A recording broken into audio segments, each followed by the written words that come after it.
अभी हमने न्यूटन के गुरुत्वाकर्षण नियम का फॉर्मूला देखा। अब हम इस फॉर्मूले को सदिश रूप में देखते हैं। क्योंकि बल एक सदिश राशि है तो इस सूत्र को सदिश के रूप में भी लिखा जाता है। इसका सदिश रूप क्या होगा? इसके लिए हम दो पिंड लेते हैं m1 और m2 और इसको हम एक निर्देशांक फ्रेम के अंतर्गत अध्ययन करेंगे। क्योंकि जब दिशा की बात करेंगे हम लोग तो एक दिशा को निर्धारित करने के लिए हमको कोऑर्डिनेट फ्रेम की आवश्यकता होगी। मान लीजिए हमने दो पिंड लिए थे जिनमें से एक का द्रव्यमान m1 है और दूसरे का द्रव्यमान m2। तो हम इनमें से एक पिंड को इस निर्देश फ्रेम के मूल बिंदु पर रखते हैं ताकि हमको दूसरे पिंड को इसके सापेक्ष प्रदर्शित करने में आसानी हो और हम इसमें दिशा अच्छी तरह से ज्ञात कर सकें। तो इस प्रकार हमने एक पिंड को इस निर्देश फ्रेम के मूल बिंदु पर रखा है। अब मान लीजिए इससे r दूरी पर, मतलब इसको हम r सदिश से दर्शा रहे हैं, दूसरा पिंड है m2। अब m1 m2 पर आकर्षण बल लगाएगा, वैसे m2 भी m1 पर आकर्षण बल लगाएगा। मान लीजिए हम इस m1 पर m2 के द्वारा लगने वाले आकर्षण बल को F12 से प्रदर्शित करते हैं और इस आकर्षण बल की दिशा m2 की तरफ होगी क्योंकि m2 m1 को अपनी ओर आकर्षित कर रहा है। जैसे कि हमने देखा कि r एक स्थिति सदिश है। अब इस r सदिश की दिशा में यदि हम इकाई सदिश लें तो ये r कैप आगे की ओर होगा। हमने यहाँ पे इकाई सदिश इसलिए लिया है बच्चों क्योंकि जब हम आगे सूत्र लिखेंगे तो हमें सदिश के रूप में दर्शाने के लिए इस इकाई सदिश की आवश्यकता होगी। अब इस बल को यानी F12 को हम न्यूटन के सूत्र अनुसार लिख सकते हैं Gm1m2/r²। अब इसकी दिशा क्या है? ये m2 की ओर आकर्षित हो रहा है। मतलब इस दिशा में यदि इकाई सदिश देखें तो ये r कैप है, तो हम यहाँ पर r कैप लिख देंगे। अब ऐसे ही हम दूसरे पिंड के लिए देखते हैं यानी m2 के लिए। m2 को m1 अपनी ओर आकर्षित कर रहा है तो इस बल को हम F21 के रिप्रेजेंट करेंगे और F21 बराबर होगा Gm1m2/r²। अब इसकी दिशा क्या होगी? हम देख रहे हैं कि m2 m1 की ओर आकर्षित हो रहा है और इसकी दिशा इस r सदिश के विपरीत है। तो r कैप यदि हम इकाई सदिश ले रहे थे इस r सदिश की दिशा में तो इसकी विपरीत इकाई सदिश हम लेंगे तो ये माइनस साइन से रिप्रेजेंट किया जाएगा। तो हम लिखेंगे -r कैप और इस प्रकार F21 बराबर हो जाएगा -F12। और यहाँ से हम देखें तो ये न्यूटन की गति का तीसरा नियम है।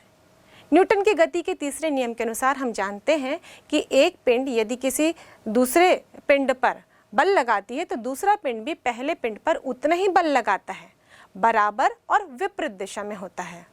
तो यहाँ पर भी यह जो न्यूटन के गति के तीसरे नियम से जो निष्कर्ष निकला था ये गुरुत्वाकर्षण नियम में भी लागू होता है। और इसके अनुसार हम देखें तो एक पिंड यदि दूसरे पिंड को आकर्षित करता है तो दूसरा पिंड भी पहले पिंड को उतने ही बल से आकर्षित करेगा, पर ये दोनों ही बल की दिशा एक दूसरे के विपरीत होगी। तो इस प्रकार हमने देखा कि न्यूटन का सार्वत्रिक गुरुत्वाकर्षण नियम न्यूटन के गति के तीसरे नियम का पालन करता है। ये जो न्यूटन के सार्वत्रिक गुरुत्वाकर्षण का नियम है ये अध्यारोपण के सिद्धांत पर भी आधारित है। हम जानते हैं बच्चों कि ये आकर्षण बल है और बल एक सदिश राशि होती है और किसी एक पिंड पर यदि बहुत सारे बल कार्य करते हैं, सभी बल की अपनी अपनी दिशा है क्योंकि सभी सदिश राशि हैं, तो उस पिंड पर जो कुल बल होगा वो सभी सदिशों का कुल योग होगा, सदिश योग होगा। यहाँ पर अध्यारोपण का सिद्धांत हम न्यूटन के सार्वत्रिक गुरुत्वाकर्षण नियम पर भी लगाएंगे। मान लीजिए हम एक पिंड ले रहे हैं m1 और इसके साथ साथ हम एक और पिंड ले रहे हैं m2 और हम जानते हैं न्यूटन के गुरुत्वाकर्षण नियतांक न्यूटन के गति के तीसरे नियम का भी पालन करता है। तो m1 जितना बल लगाएगा m2 पर, m2 भी m1 पर उतना ही बल लगाएगा। ये दोनों बल बराबर होंगे और एक दूसरे के विपरीत होंगे। मान लीजिए हम यहाँ पर एक पिंड ले रहे हैं m1। अब सदिशों की बात कर रहे हैं तो इस m1 पिंड को हम एक निर्देश फ्रेम में दर्शाते हैं और इस m1 को हम इस निर्देश फ्रेम के मूल बिंदु पर रख देते हैं। अब मान लीजिए यहाँ पर एक पिंड है m2 जो कि इस m1 से मान लीजिए इस r दूरी पर है, और ये m1 और m2 के बीच की दूरी है, इसलिए मैं इसे सदिश r21 से दर्शा रही हूँ। अब इस m1 पर m2 के द्वारा आकर्षण बल लगेगा, m1 भी m2 को अपनी ओर आकर्षित करेगा। फिलहाल हम बात कर रहे हैं m1 पर लगने वाले बल की, तो ये इसकी दिशा कैसी होगी, ये m2 की ओर होगी। हम एक स्थिति सदिश लेते हैं जो कि इसी r21 की दिशा में है, इसे r21 कैप से दर्शाएंगे। तो यहाँ पर जो बल लग रहा है F12 उसे हम दर्शाएंगे G m2 m1 r21 cap upon r21 का स्क्वायर। अब मान लीजिए हम एक और पिंड लेते हैं m3।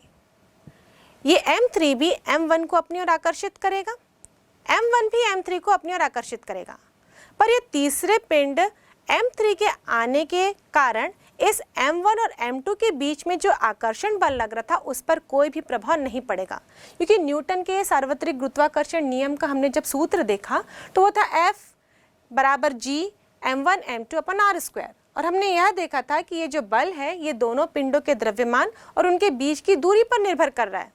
इसके बीच में कौन सा माध्यम है या इसके साथ कौन सा अन्य पिंड है उस पर निर्भर नहीं कर रहा है। तो यहाँ पर ये जो दो पिंड थे m1 और m2, इनके बीच में जो बल लग रहा है वो एज इट इज रहेगा। यहाँ पर माध्यम को बदल दो तो भी कोई फर्क नहीं आएगा, यहाँ पर कोई अन्य तीसरा पिंड भी ला दे, चौथा पिंड भी ला दे, तो भी इन दोनों के बीच में जो बल कार्य करे उस पर कोई फर्क नहीं पड़ेगा। लेकिन ये है कि जो पिंड है m1 वो अब m3 को भी अपनी ओर आकर्षित करेगा, और इतना ही नहीं ये m2 और m3 ये भी एक दूसरे को अपनी ओर आकर्षित करेंगे। लेकिन फिलहाल हम यहाँ पर बात कर रहे हैं m1 पर लगने वाले बल की, तो हम यहाँ पर m2 और m3 के बीच में जो बल कार्य कर रहा है उसको भी इग्नोर कर रहे हैं, पर ऐसा नहीं है कि उसमें बल कार्य नहीं कर रहा होगा। ठीक है, तो यहाँ पर हम फिलहाल m1 को फोकस कर रहे हैं, इसलिए इस पर लगने वाले बल की बात करते हैं। तो m1 पर m3 के द्वारा लगने वाला बल की दिशा इस तरफ होगी, जबकि m3 पर लगने वाले बल की दिशा m1 के कारण इस तरफ होगी। अब हमको m1 पर बल की गणना करनी है, तो इसे मैं लिख सकती हूँ G m3 m1 r31 cap upon r31 square, जहाँ पर r31 m1 से लेकर m3 के बीच की दूरी है। अब मान लीजिए हम एक और पिंड ले आते हैं, m4 ले आए, और जैसे कि मैंने पहले भी डिस्कस किया है कि और कोई भी पिंड ले, बाकी पिंडों के बीच में जो आकर्षण बल लग रहा है उस पर कोई फर्क नहीं पड़ेगा। तो यहाँ पर इन दोनों के बीच में भी बल कार्य करेगा, ये भी बल आकर्षण होगा। तो m1 पर जो m4 के द्वारा बल कार्य कर रहा है उसको मैं दर्शाती हूँ F14 से, और इसकी दिशा इस ओर होगी, मतलब m4 की ओर होगी, जबकि m1 जो m4 पर आकर्षण लगा रहा है उसकी दिशा m1 की ओर होगी। तो m1 पर जो m4 बल लगा रहा है उसकी बात कर रहे हैं हम लोग, इसको हम दर्शाएंगे G m4 m1 r41 cap. r41 की कैप की दिशा जो होगी वो m1 से लेकर m4 की ही ओर होगी, क्योंकि m4 अपनी ओर आकर्षित कर रहा है, अपॉन r41 स्क्वायर।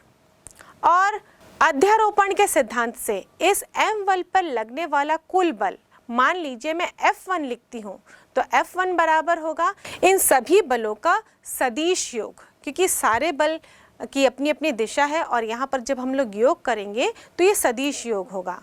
तो F1 बराबर होगा G m2 m1 r21 cap upon r21 square plus G m3 m1 r31 cap upon r31 square plus G m4 m1 r41 cap upon r41 square.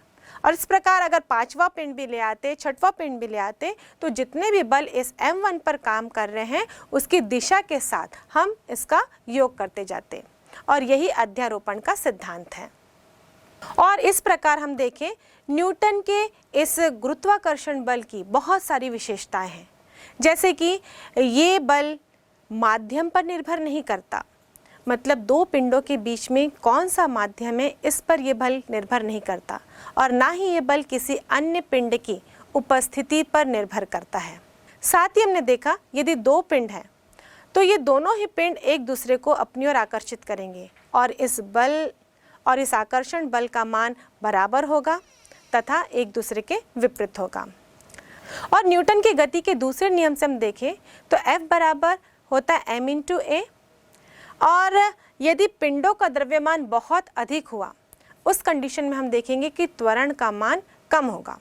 तो यूँ कह सकते हैं कि ये जो भारी पिंड होंगे इनके बीच में यदि आकर्षण बल कार्य करता है तो हम सोच रहे होंगे कि आकर्षण बल कार्य करेगा तो इन पिंडों को अपनी ओर खींचेगा। ये तो जाहिर सी बात है कि आकर्षण बल काम करेगा तो पिंडों को अपनी ओर खींचेगा, और पिंडों को जब अपनी ओर खींचेगा तो पिंडों में त्वरण भी उत्पन्न होगा। लेकिन जब पिंडों का द्रव्यमान बहुत अधिक हुआ, जैसे हम यहाँ पर खगोलीय पिंडों की बात कर रहे हैं, सूरज, तारों की, ग्रहों की, तो इनका द्रव्यमान बहुत अधिक होता है।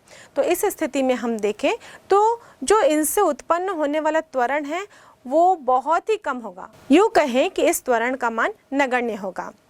साथ ही हम देखते हैं कि ये जो गुरुत्वाकर्षण बल है वो बिंदु द्रव्यमानों के लिए सत्य है, यानी कि बड़े पिंडों की बात करते हैं उस कंडीशन में हम सारे पिंडों के द्रव्यमान को एक बिंदु पर केंद्रित मान लेते हैं, यानी कि उस पिंड का द्रव्यमान केंद्र लेते हैं। तब यह बल दोनों पिंडों के द्रव्यमान केंद्र को जोड़ने वाली रेखा पर कार्य करता है। या यूँ कह सकते हैं कि यह नियम इस सिद्धांत पर लागू होता है कि दोनों द्रव्यमान बिंदु वस्तुएं हैं, और ये मान के चलते हम लोग कि इन दोनों पिंडों का द्रव्यमान इनके द्रव्यमान केंद्र पर ही केंद्रित हो गया है। और इस प्रकार हम यूँ कह सकते हैं कि गुरुत्वाकर्षण बल एक केंद्रीय बल है, यानी कि ये दो पिंडों के केंद्र को जोड़ने वाली रेखा पर ही कार्य करता है। और इस प्रकार हम यूँ भी कह सकते हैं कि गुरुत्वाकर्षण बल एक स्फेरिकल सिमेट्री को लागू करता है। साथ ही हम देखते हैं कि गुरुत्वाकर्षण बल संरक्षी बल है और ये अध्यारोपण के सिद्धांत का पालन करता है। साथ ही हम देखें कि गुरुत्वाकर्षण बल सदैव आकर्षण बल होता है। यह पिंड की प्रकृति पर, आकृति पर, उसके आकार पर निर्भर नहीं करता, ये बीच के माध्यम पर नहीं निर्भर करता, यह सदैव एक पिंड को अपनी ओर आकर्षित ही करता है। साथ ही हम सूत्र से देखें, F बराबर होता है G(m1m2) अपन r², यानी कि इस बल का मान दो पिंडों के द्रव्यमानों के गुणनफल पर निर्भर कर रहा है, और दोनों पिंडों के द्रव्यमान यदि बहुत अधिक हुए तो इस आकर्षण बल का मान भी अधिक होगा। लेकिन जब हम हल्के पिंडों की बात करें तो यह आकर्षण बल भी कम होगा। इसलिए जब हम गुरुत्वाकर्षण बल की बात करते हैं तो जनरली हम चांद, तारे, ग्रह, उपग्रहों की बातें ही करते हैं। तो इसका मतलब ये नहीं कि ये जो गुरुत्वाकर्षण बल है केवल इन्हीं भारी पिंडों के बीच ही कार्य करता है। यदि आप अपने क्लासरूम में रखे दो चेयर्स को भी देखें तो इन दोनों चेयर्स के बीच में भी गुरुत्वाकर्षण बल कार्य कर रहा है। एक चेयर दूसरी चेयर को अपनी ओर खींच रहा है तो दूसरा वाला चेयर भी पहले वाली चेयर को अपनी ओर उतने ही आकर्षण बल से आकर्षित करेगा, मतलब अपनी ओर खींचेगा। लेकिन हम उस आकर्षण बल को अनुभव नहीं कर पाते। क्यों नहीं कर पाते? क्योंकि इन दोनों चेयर का द्रव्यमान बहुत ही कम है। यदि हम इसको पृथ्वी या सूरज की तुलना में कंपेयर करें तो इसका द्रव्यमान बहुत ही कम है, तो इनके बीच में जो आकर्षण बल कार्य करता है वो भी नगण्य होता है। पर जैसे जैसे हम द्रव्यमान बढ़ाते जाते हैं, यानी कि भारी द्रव्यमान वाली वस्तुओं की बात करते हैं, तो ये आकर्षण बल का मान भी बढ़ते जाता है। ये एक नोटिसेबल राशि हो जाती है। और ये जो गुरुत्वाकर्षण बल है वो प्रकृति में जितने भी बल देखने को मिलते हैं उन सब में से सबसे वीक फोर्स है, क्षण बल होता है। बच्चों, जब भी हम गुरुत्वाकर्षण बल की बात करते हैं या चर्चा करते हैं गुरुत्वाकर्षण की, तो हमारे दिमाग में एक स्केच आ जाता है ब्रह्मांड का या पृथ्वी का। लेकिन ऐसा नहीं है। ये जो गुरुत्वाकर्षण बल है किसी भी दो वस्तु के बीच में कार्य करता है। मान लीजिए हम दो आवेशित कण लेते हैं, ये दोनों आवेशित कणों के बीच में भी गुरुत्वाकर्षण बल कार्य करता है। लेकिन इस गुरुत्वाकर्षण का बल का मान इन आवेशित कणों के लिए बहुत ही कम होता है। जब हम दो आवेशित कणों की बात करते हैं तो उनके बीच में स्थिर वैद्युत बल लगता है, इलेक्ट्रोस्टैटिक फोर्स। और इस इलेक्ट्रोस्टैटिक फोर्स के कारण हम देखते हैं समान आवेश एक दूसरे को प्रतिकर्षित कर देते हैं, जबकि विपरीत आवेश एक दूसरे को आकर्षित करते हैं। और ये स्थिर वैद्युत आकर्षण या प्रतिकर्षण बल का मान बहुत ही अधिक होता है यदि हम कंपेयर करें उसे गुरुत्वाकर्षण बल की तुलना में। और इस गुरुत्वाकर्षण बल की तुलना यदि स्थिर विद्युत बल से करें तो ये स्थिर विद्युत बल का 10⁻⁻43 गुना होता है। अब सोच लीजिए ये राशि कितनी कम है, और इसीलिए जब हम आवेशित कण की बात करते हैं तो गुरुत्वाकर्षण बल की कहीं चर्चा ही नहीं कर पाते, क्योंकि 10⁻⁻43 गुना मतलब आप सोच लीजिए ये एकदम नेग्लिजिबल राशि है, मतलब हम इसको ज़ीरो ही मान के चलते हैं। और इसीलिए दो आवेशित कणों के बीच में हम केवल स्थिर विद्युत बल की ही गणना करते हैं। और इस प्रकार बच्चों हमने इस गुरुत्वाकर्षण बल की बहुत सारी विशेषताएं देखी। न्यूटन ने इस गुरुत्वाकर्षण बल का जो सूत्र ज्ञात किया था वो केपलर्स के नियम के आधार पर किया था। तो आइए बच्चों हम देखते हैं कि केपलर्स के नियम के आधार पर हम किस प्रकार न्यूटन के सार्वत्रिक गुरुत्वाकर्षण नियम की व्युत्पत्ति कर सकते हैं। तो एक बार रिकॉल करते हैं हम केपलर्स के ग्रहों के गति का नियम। हमने पहले नियम से जाना था कि सारे ग्रह सूर्य के चारों ओर वृत्ताकार पथ पर नहीं बल्कि दीर्घवृत्त में गति करते हैं। दूसरा नियम यह कहता है कि जब कोई ग्रह सूर्य के चारों ओर गति करता है तो उसका क्षेत्रीय वेग नियत रहता है। और तीसरा नियम यह कहता है कि उसके परिक्रमण काल का वर्ग उसके औसत दूरी के घन के समानुपाती होता है। अब हम इन तीनों नियमों के आधार पर ही न्यूटन के सार्वत्रिक गुरुत्वाकर्षण नियम की व्युत्पत्ति करते हैं।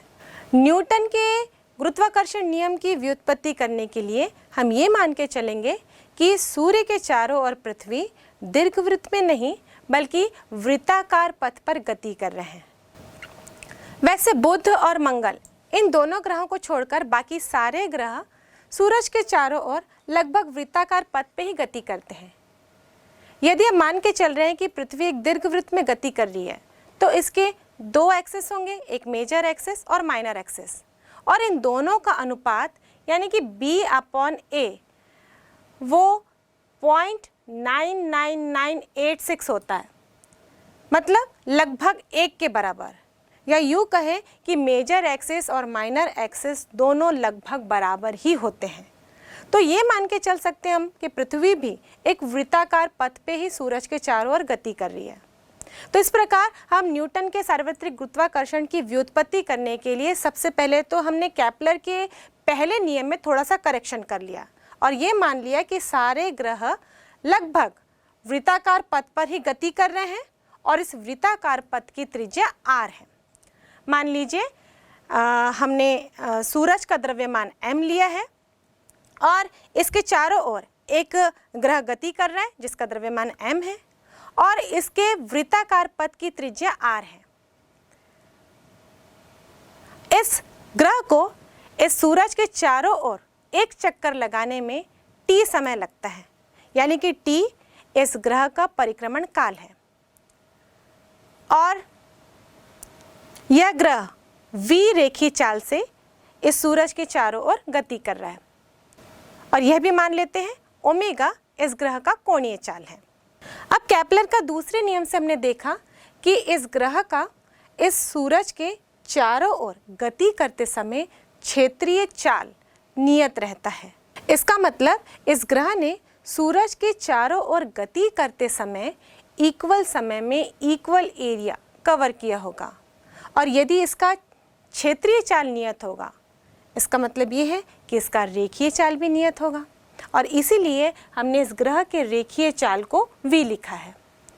अब ये ग्रह सूर्य के चारों ओर चक्कर लगा रहा है और हम जानते हैं कि कोई भी वस्तु यदि वृत्तीय मार्ग पर गति करती है तो उस वृत्तीय मार्ग पर गति करने के लिए उसे केंद्र से एक बल प्राप्त होता है जिसे हम अभिकेंद्र बल कहते हैं।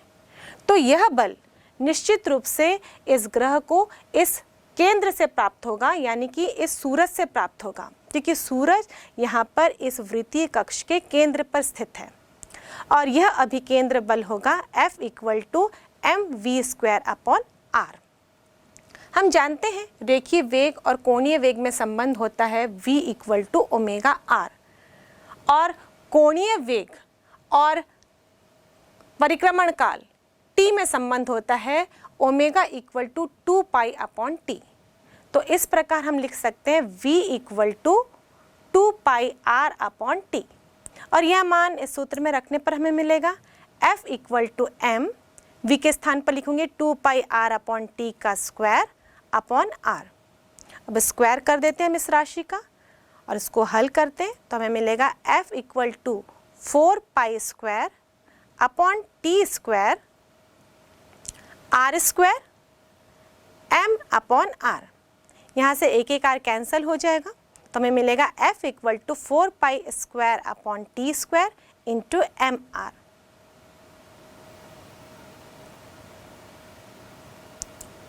अब केपलर के तीसरे नियम से हम जानते हैं कि टी स्क्वायर समानुपाती होता है आर क्यूब के, जहाँ आर केपलर के नियम में हमने देखा था कि औसत त्रिज्या थी, पर यहाँ पर हमने इस ग्रह का जो पथ है वो वृत्तीय माना है, तो यहाँ पर आर हम त्रिज्या ही लेंगे और समानुपातिक नियतांक लगाने पर टी स्क्वायर इक्वल टू के आर क्यूब हो जाएगा। तो हम टी स्क्वायर बराबर के आर क्यूब यह मान इस समीकरण में रखते हैं तो हमें मिलेगा f equal to 4 pi square m r upon k r cube. यहाँ से एक एक आर कैंसिल हो जाएंगे तो हमें मिलेगा f बराबर 4 pi square m upon k r square. अब इस सूत्र में हम देखें तो 4 पाई स्क्वायर अपॉन के ये नियतांक है, इन सारे नियतांक के बदले हम एक अलग से नियतांक लिख सकते हैं और इसीलिए हम लिख सकते हैं f समानुपाती है m अपॉन आर स्क्वायर के, जहाँ पर m ये ग्रह का द्रव्यमान था और r इस ग्रह की सूरज से दूरी थी। तो इस प्रकार हम इस सूत्र से देख रहे हैं कि इन दोनों के बीच में जो बल कार्य कर रहा है वो व्युत्क्रमानुपाती है इन दोनों के बीच की दूरी के वर्ग से। इसका मतलब यहाँ पर न्यूटन का नियम फॉलो हो रहा है। और इस सूत्र से हम देखें तो प्रत्येक ग्रह पर यह बल सूर्य की ओर कार्य कर रहा है, क्योंकि ये सूर्य के चारों ओर चक्कर लगा रहे हैं और चक्कर लगाने के लिए अभिकेंद्र बल हमेशा केंद्र से प्राप्त होता है और इसकी दिशा हमेशा केंद्र की ओर होती है। तो ये जो बल हमने ज्ञात किया है इसकी दिशा भी सूर्य की ओर होगी। साथ ही हम देखें कि यह निर्भर कर रहा है ग्रह के द्रव्यमान पर, यह ग्रह के द्रव्यमान के समानुपाती है और यह सूरज और ग्रह के बीच की दूरी के वर्ग के व्युत्क्रमानुपाती है। पर इस पूरे सूत्र में देखें हम तो इस बल का स्रोत सूर्य ही है, क्योंकि ग्रह को इस सूर्य के चारों तरफ घुमाने के लिए जो पर्याप्त अभिकेंद्र बल है वो सूरज से ही प्राप्त हो रहा है। लेकिन इस सूत्र में m और r ये दोनों तो ग्रह पर निर्भर कर रहे हैं। m ग्रह का द्रव्यमान है और r सूरज से ग्रह की दूरी पर है। मतलब इस सूत्र को हम देखें f equal to 4 pi square m upon k r square, यहाँ पर एक ऐसा पैरामीटर भी होगा जो सूरज पर निर्भर कर रहा होगा और वह पैरामीटर है 4 पाई स्क्वायर अपॉन के, और यह पैरामीटर निश्चित रूप से सूरज के द्रव्यमान पर ही निर्भर कर रहा होगा, क्योंकि जब हम अभिकेंद्र बल की बात कर रहे हैं तो उसका स्रोत सूर्य ही है। तो इस सूत्र में एक पैरामीटर निश्चित रूप से ऐसा होगा जो सूरज के द्रव्यमान पर निर्भर कर रहा होगा। तो हम लिख सकते हैं 4 पाई स्क्वायर अपॉन के समानुपाती है m के। तो इस प्रकार इस सूत्र को हम इस तरीके से लिख सकते हैं f समानुपाती है m अपॉन आर स्क्वायर, जहाँ कैपिटल M हमने सूरज का द्रव्यमान लिया है, स्मॉल m हमने ग्रह का द्रव्यमान लिया है और r इन दोनों के बीच की दूरी है। और यही न्यूटन का सार्वत्रिक गुरुत्वाकर्षण नियम है, जिसके अनुसार किन्हीं भी दो पिंडों के बीच में लगने वाला बल उनके द्रव्यमान के गुणनफल के समानुपाती होता है और उनके बीच की दूरी के वर्ग के व्युत्क्रमानुपाती होता है। इस प्रकार हमने केपलर के तीनों नियम के आधार पर न्यूटन के सार्वत्रिक गुरुत्वाकर्षण नियम की व्युत्पत्ति की। इस प्रकार न्यूटन का सार्वत्रिक गुरुत्वाकर्षण का नियम केपलर की ग्रहों की गति के नियमों से संबंधित है। तो केपलर की ग्रहों की गति के नियम भी न्यूटन के सार्वत्रिक गुरुत्वाकर्षण नियम से संबंधित होने चाहिए। तो आइए अब हम केपलर के तृतीय नियम की उत्पत्ति गुरुत्वाकर्षण के सार्वत्रिक नियम से करते हैं। इसके लिए भी हम यह मान के चलते हैं कि सूरज के चारों ओर कोई ग्रह इलिप्टिकल ऑर्बिट में नहीं बल्कि सर्कुलर ऑर्बिट में गति कर रहा है। मान लीजिए हमने सूर्य लिया है, इसका द्रव्यमान हम m से दर्शा रहे हैं और इसके चारों ओर सर्कुलर पाथ पर एक ग्रह गति कर रहा है। इसकी त्रिज्या r है, या यूँ कहे कि यह ग्रह सूरज से r दूरी पर स्थित है। अब इस ग्रह को इस सूरज के चक्कर लगाने में मान लीजिए t समय लगता है, तो हम यूँ कह सकते हैं कि t इस ग्रह का परिक्रमण काल है। मान लीजिए इस ग्रह का रेखीय वेग हम v से दर्शा रहे हैं और कोणीय वेग ओमेगा है। अब न्यूटन के सार्वत्रिक गुरुत्वाकर्षण नियम के अनुसार इन दोनों ही पिंडों के बीच में लगने वाला आकर्षण बल F बराबर Gm_m/r² होगा। इसे हम समीकरण 1 दे देते हैं। अब चूंकि यह ग्रह इस सूर्य के चारों ओर वृत्तीय गति कर रहा है और हम जानते हैं कि किसी भी कण को वृत्तीय गति करने के लिए केंद्र से अभिकेंद्र बल प्राप्त होता है और इस अभिकेंद्र बल का सूत्र होता है F = mv²/r। यहाँ पर m इस ग्रह का द्रव्यमान है, क्योंकि यह ग्रह वृत्तीय गति कर रहा है तो इस पर लगने वाला अभिकेंद्र बल को हम समीकरण 2 से दर्शाते हैं। अब इस कंडीशन में हम देखें कि ग्रह सूर्य के चारों ओर गति कर रहा है, इन दोनों के बीच में आकर्षण बल कार्य कर रहा है और यह आकर्षण बल ही इस ग्रह को सूर्य के चारों ओर घुमा रहा है, यानी यह गुरुत्वाकर्षण बल ही इस ग्रह को सूर्य के चारों ओर गति करने के लिए पर्याप्त अभिकेंद्र बल दे रहा है। तो हम इन दोनों समीकरणों को देखें तो इन दोनों समीकरणों से हम अभिकेंद्र बल का मान गुरुत्वाकर्षण बल के बराबर लिख सकते हैं। तो हम लिखेंगे mv²/r = Gmm/r²। यहाँ से एक r कैंसिल कर देंगे, दोनों पक्षों से इस ग्रह का द्रव्यमान भी कैंसिल हो जाएगा, तो हमारे पास बचेगा v² = Gm/r। अब रेखीय वेग और कोणीय वेग में संबंध होता है v = ओमेगा r और ओमेगा बराबर होता है 2π/t। तो हम लोग लिख सकते हैं v = 2πr/t और यह मान v के स्थान पर लिखेंगे हम, तो होगा 2πr/t का स्क्वायर बराबर Gm/r। यहाँ वर्ग करेंगे तो हमें मिलेगा 4π² बराबर Gm/r। इसको और सरल करते हैं, हम एक पक्ष में t² का मान रखते हैं, बाकी सारी राशियों को हम दूसरे पक्ष में ले जाते हैं। तो सरल करने पर हमें मिलेगा t² = 4π² r³ अब इस सूत्र में हम देखें 4 नियतांक है, पाई नियतांक है, g यानी कि सार्वत्रिक गुरुत्वाकर्षण नियतांक ये भी एक नियतांक है और m यानी कि सूरज का द्रव्यमान ये भी नियतांक है। इन सारे नियतांकों को हम एक अलग नियतांक के रूप में व्यक्त करते हैं, इसे हम k से दर्शाते हैं और इस समीकरण को हम इस प्रकार लिख सकते हैं t² समानुपाती है r³ के। और यह केपलर का तृतीय नियम है। इसके अनुसार सूर्य के चारों ओर परिक्रमा करते हुए किसी भी ग्रह का परिक्रमण काल का वर्ग उसकी औसत त्रिज्या के घन के समानुपाती होता है।